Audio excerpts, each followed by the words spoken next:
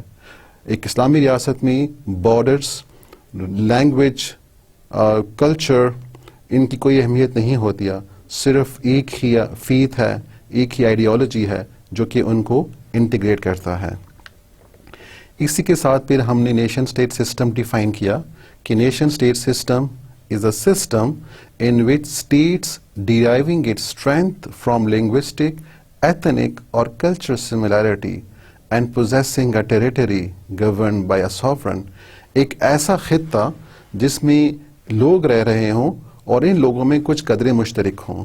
یہ جو قدریں مشترک ہیں یہ نہیں language, culture, ethnic, blood relations ہو سکتے ہیں، اور ان کے اوپر ایک سوورن ہو جو کہ ان کی نیڈس اور ریکوائرمنٹس کو پورا کر رہا ہو. So this is basically called a state, nation state, and a system of such states would be called nation state system. اس کا وجود آیا ہے 1648 کے بعد، when we have peace of Westphalia, جس میں جنگیں لڑی گئیں. اور یہ جنگیں کتنے سال کے لیے تھیں؟ جی ہاں، یہ 30 سال کے لیے تھیں. اور ان جنگوں کا مقصد کیا تھا؟ اس میں ایک جو اس وقت کے پرنسس تھے ان میں ایک رائیولری، ان میں ایک آپس کی دشمنی اور چپکلش رہی ہے، اور to get more land, to get more power. تو ایک تو ان کی یہ وجہ تھی. دوسری وجہ the competition, the struggle between Protestant and Catholics, جو کہ عیسائیوں کے دو فرقے ہیں، اور یہ چرچ میں ریفارمیشن کے لیے کوشش کر رہے تھے دا پروٹیسٹنٹس، جبکہ کیتھولکس اپنی بقا کی جنگ لڑ رہے تھے. اور آخر میں ان 30 سال کی جنگ کے بعد جو ریزلٹ نکلا تو وہ یہ نکلا کہ the authority of the Roman emperor was ended because the Roman emperor was governing and was looking for the secular matters. وہ دنیاوی کام اسٹیٹس کے رومن ایمپرر کے کنٹرول میں تھے، لیکن اس وار کے بعد ان کی اتھارٹی ختم ہو گئی، اور دینی امور میں جو رومن چرچ ہے اس کی اتھارٹی کو ختم کر دیا گیا، جس کی وجہ سے جو اسٹیٹس تھے یورپین اسٹیٹس وہ پاورفل ہوئے، وہ سوورن ہوئے، وہ اپنے ارادوں میں اور اپنے فیصلوں میں خود مختار ہوئے، اور اسی طرح اقتدار اعلیٰ کا وجود سامنے آیا، اور اسی اقتدار اعلیٰ کی وجہ سے ہمارے پاس جو اس وقت کی اسٹیٹس تھے they basically now in the real terms they become a state, and that's basically called the nation state system.